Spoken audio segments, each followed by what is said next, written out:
Students, you are welcome again.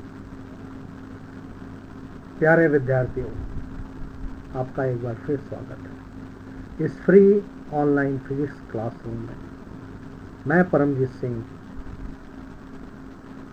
आपके लिए आज एक और टॉपिक लेकर आया हूँ। ये मेरा एफर्ट वॉलंटियर एफर्ट है और साइंस स्टूडेंट्स के वेलफेयर के लिए कोविड-19 क्राइसिस में जो लॉकडाउन है, इससे आपकी स्टडीज़ में जो लॉस हो रहा है उसको कैसे मिनिमाइज किया जाए। This all effort is in that direction to reduce the negative impact of this lockdown period on your studies. And as I have already told, I have few basic principles behind these classes. These classes are simple. These classes are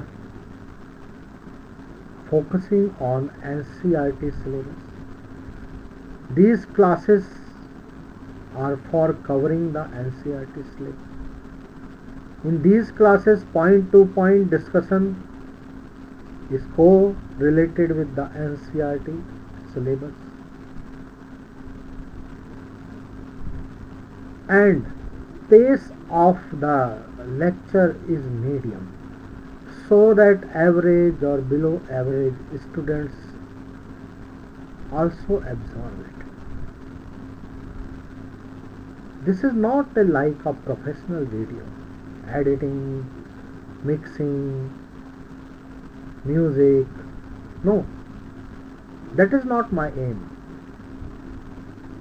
My aim is this, that students understand the concepts, they become able to revise through their textbooks, they become able to solve numericals, and when they join their classes, they will be having basic background of the physics NCERT syllabus. So physics is very fascinating subject, full of inspiration, full of activities, full of experimentation, and motivate everyone to explore more and more and more. So today I am starting electric field, concept of electric field, complete and comprehensive concept of electric field,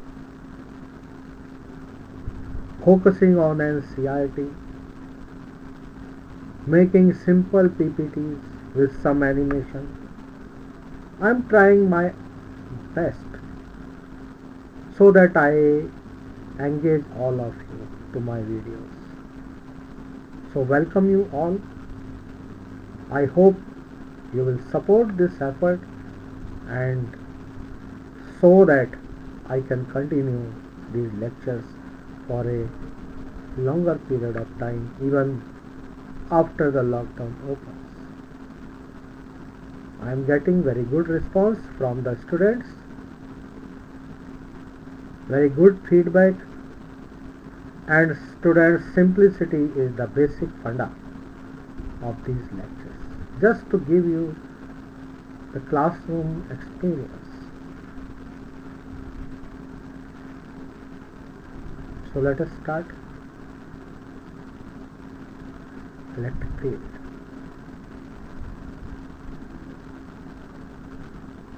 So here some charge q is placed, this red dot, at origin O, and at point P some another charge small q is placed.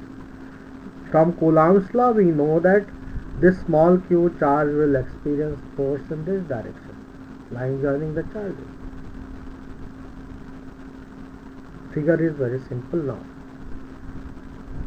But as we advance in the lecture or coming few models, things will become more and more involving advanced concepts. So here figure is very simple. So this is simple, we know it. Here again Q is also applying same force, F small q is applying same force on capital Q, but we are discussing force on small q. Why? This will be discussed in coming slides. So here vacuum is the medium, distance OP is R, F is force, Q is point charge, capital Q, small q is another point charge. Now what will happen if we remove the charge from point P? See, now red dot is not there.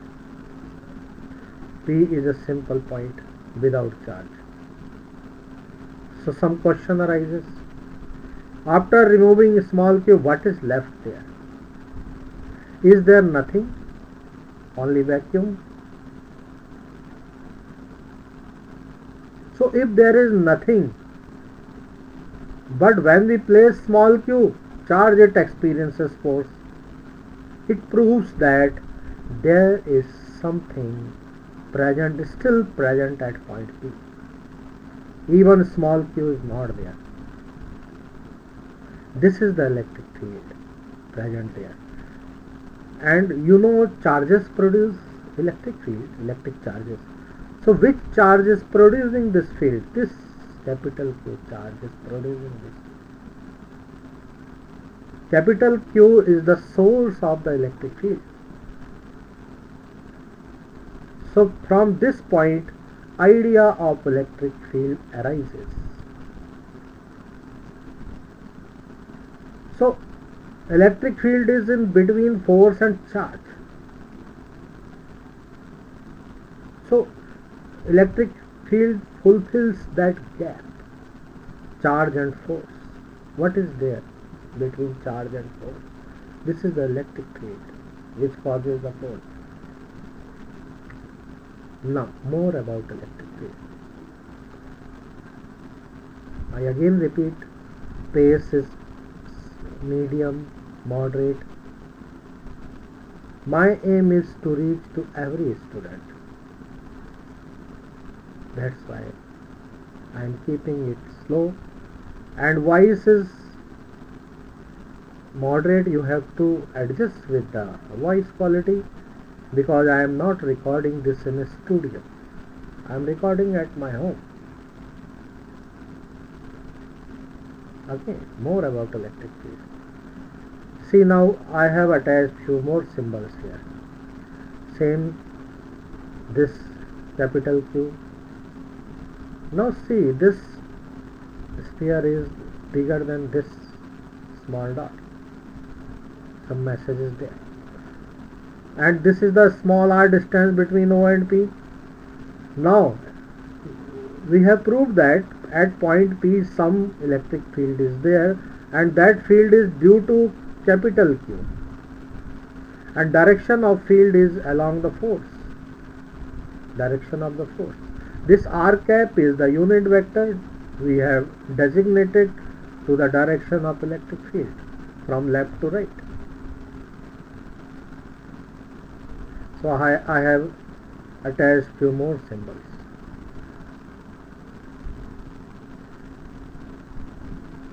Next point. So what will be the electric field by capital Q charge at a point which is at r distance from capital Q? This is the formula. Vector ER means position vector of point P is equal to 1 by 4 pi epsilon naught capital Q by r square. R cap is the unit vector in the direction of electric field. This is equation number 1. Now what is r cap? R cap is the unit vector, means vector divided by its magnitude, and its direction is towards the point P, from O towards P. This is the vector r. R cap is unit vector along the direction of P. OP is this R. So little more about the electric field. Now we know the formula of electric field. From where this formula came? Question arises. So this is equation number 1. Let us move forward. See this figure. Here capital Q charge is red dot. Now see this plus Q charge is placed at some point experiencing force outward. R cap is same concept, but these lines are there. They are showing presence of some field, these lines, and direction of these lines along the force experienced by plus Q charge. This is also plus capital Q. We are understanding electric field continuously. See next figure. What is the difference? Now in place of plus Q charge we have placed minus Q. What changes there? Direction of these electric field, these lines have changed. In the electric field these lines are showing presence of electric field and direction is reversed. Because if we place positive charge again at point P, this will experience force inward. Because there is force of attraction between minus Q and plus Q. So direction of force has changed. And direction of electric field is taken along the direction of force experienced by positive charge. Forever, always, we will check the direction of electric field by placing positive charge. Otherwise, there will be confusion. Sometimes we take positive, sometimes we take negative. This will create confusion. So always this is the convention. This is the fixed rule. So now see slowly figure started from simple figure, now some more symbols, more lines, things becoming more and more advanced. So what is the word field signifies? Field signifies something, some quantities is spread there around capital Q and which varies with the position. As position increases, point goes away from the capital Q, field decreases. See, E is inversely proportional to R square and very rapidly. So electric field is some quantity again spread around the capital Q, present around the capital Q, in which if we place some another charge experiences force. So manifestation of electric field is in form of the force on a charge. So force and electric field. Charge, force and electric field, they are connected, and electric field bridges the gap between charge and force. From where this force is coming on a charge? This is coming through the electric field. Presence of electric field causing the force on the charge.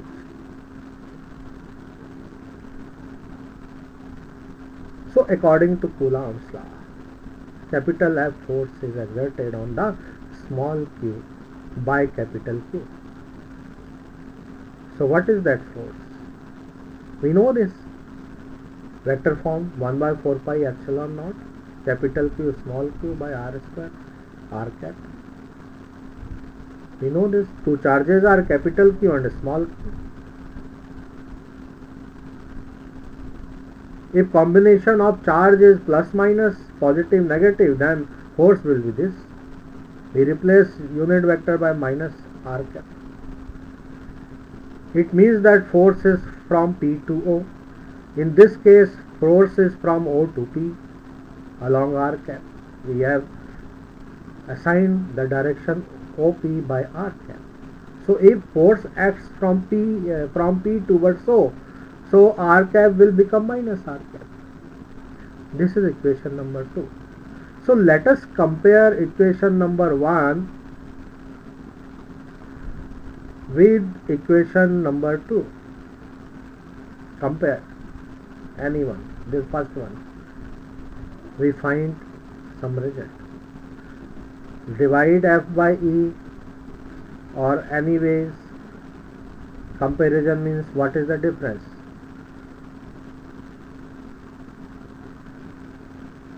So what is this difference? F equals to the charge multiplied by the electric field. See, this is the difference. If you multiply E by small q, you will get the force. See, what is E?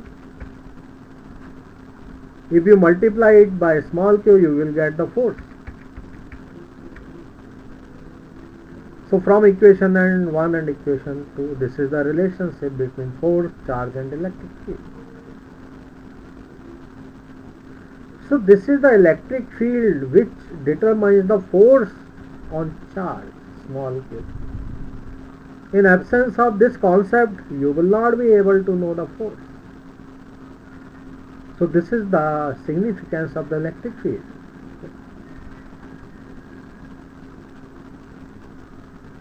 Now one more addition to this discussion. This capital Q is called source charge because capital Q is producing the electric field, and a small q is called the test charge, which tests the effect of source charge at point P. And remember, capital Q and small q both apply same force on each other. This is the point here. So here some question arises.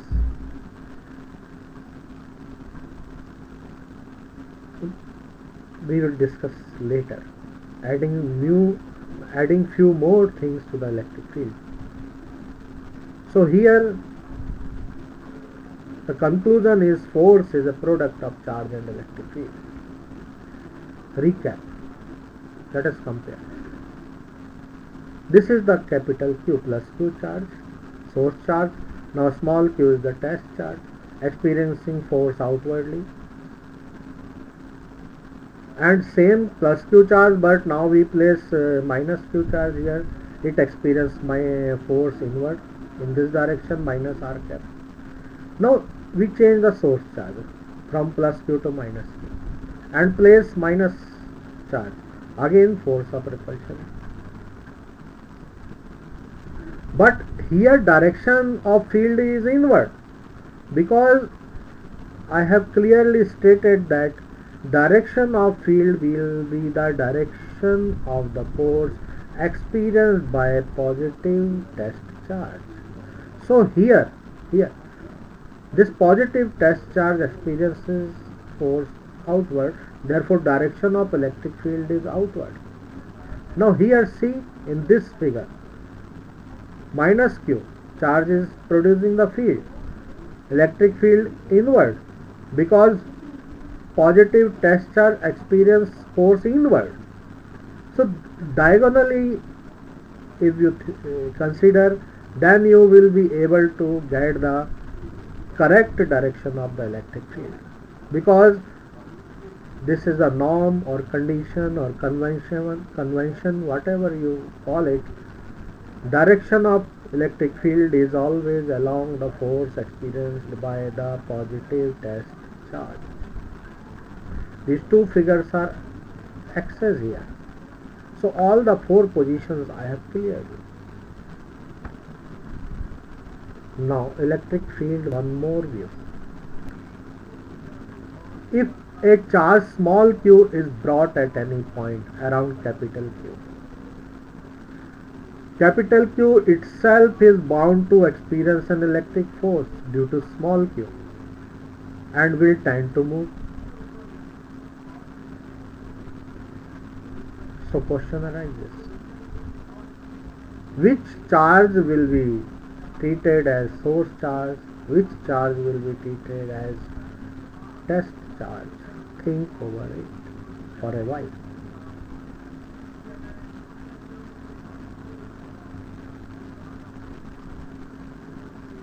So review my previous slides where I have kept red circle for capital Q, bigger red circle for capital Q, a smaller red circle or dot for small q test charge.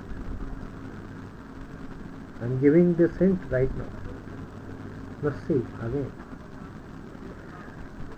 Now I have reversed the condition.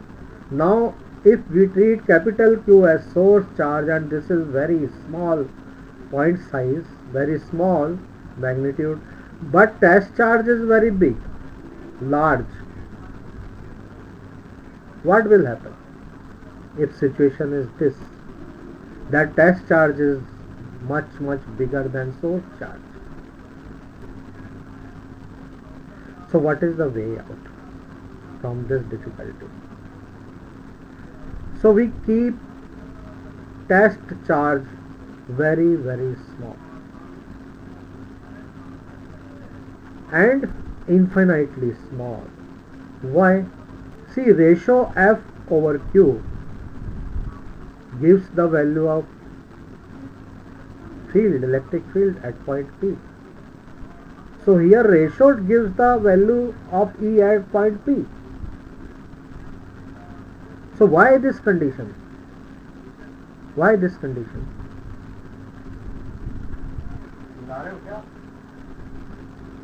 Why this condition that test charge should be infinitely small, approaching zero? We have corrected the definition of electric field. Earlier it was the force per unit charge, F over Q. Now we have put some limit. Test charge should be infinitely small, vanishingly small, approaching towards the zero. Then only we can calculate the magnitude of electric field at point P correctly. Why? Another point is electric field is the ratio of force to the charge, force to the test charge. So why we are making this compulsory to keep test charge vanishingly small, infinitely small, very less as compared to the source charge? So quantitatively electric field is the force per unit charge. But the field produced by source charge should not be altered by the presence of the test charge. If test charge alters the electric field produced by source charge, then we will not be able to calculate the electric field at point P produced by source charge capital Q. This condition is clearly mentioning this. This source charge should be bigger. So we correct this figure. Earlier figure was correct. This was here just for invoking the thinking among you that if we reverse the situation, then what problem is there? What difficulty is there? So now onward, test charge is always positive. Test charge is very small, vanishingly small, infinitely small, approaching to infinity, because our aim is just to calculate the electric field at any point produced by source charge correctly, accurately. So test charge should not alter the main field. Now SI unit is, see, electric field is force by charge, Newton per coulomb. This is volt per meter also, but this unit we will discuss when we start electric potential. And you can find derived unit also through this. third unit derived unit using dimensional formula. So students, this is all about electric field. In this module 1 by 7, I am coming with 1 by 8 module. Next module is 1 by 8, where we will discuss electric field in more detail, more comprehensively. So, best of luck. Keep on watching my channel, subscribe to my channel, like if you think this is good, helping you, and share some comments. You are always open. Positive criticism is always welcome. So till then, next video. Bye bye. Revise at your place. Pick up NCERT book and see all the study material I am extracting from NCERT, because I have already told you what is my aim. Thank you very much.